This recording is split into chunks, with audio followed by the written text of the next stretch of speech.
Just a couple hours from now, the new Apple iPad goes on sale. And by the way, business looks really good for the company. Check this out. Apple stock today at the $600 mark per share.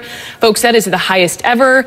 I'm wishing I'd got in on that earlier, but I didn't. Anyway, let me bring in my friend and tech expert, Katie Linendahl, one of the, oh, look at that. Show off.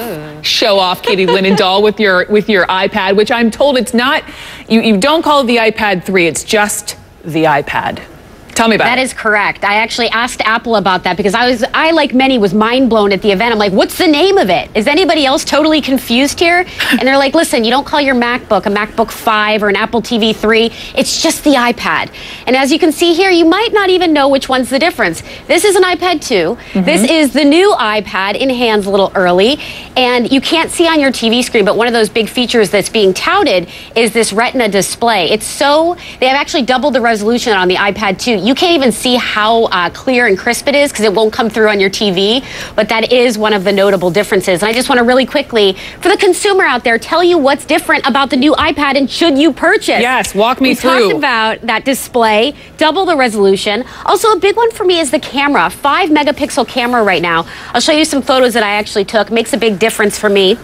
4G LTE capability, that's going to get you faster speeds when you're on that cellular signal. Also a new faster processor, hotspot capability, and I'm not even really going to go into it, but a tiny bit thicker and a tiny bit heavier, which isn't even notable. And you get to see, this is video I took on my iPad 3, as I call it. That was iPad video. That was pretty clear. That was pretty clear. I took that video, so this is I'm going to look like Satan's sidekick, but I took it with the new iPad in front of watching people as they're waiting in line for it, which was horrible of me to do. Look at them camping out already.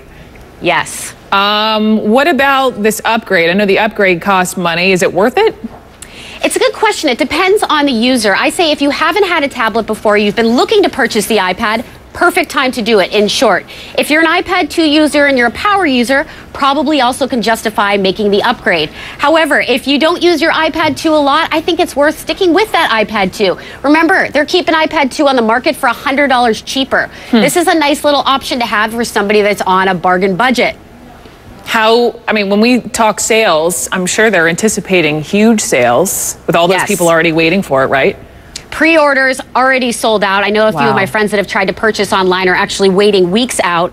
Sales tomorrow are predicted to hit 1 million, and sales for 2012, predictions of 60 to 65 million from analysts. So Apple just keeps skyrocketing, and yeah, it's going to be a huge hit.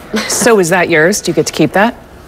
This is a little loan. A loan. Nice when you have a cool gig, you get the little gadgets in early to try out, but I have had my hands on it early. I'll tell you the biggest thing for me is definitely that display. Photos a lot crisper. It is a little bit faster. It supports 1080p high-def video. So these little upgrades, if you are that early adopter like myself, it's a notable difference. Nice. Nice, Katie Linendahl. Good to see you. We missed you at South by Southwest. Next year, my friend. I miss you, Brooke. Next year. Katie, thank you. The soldier.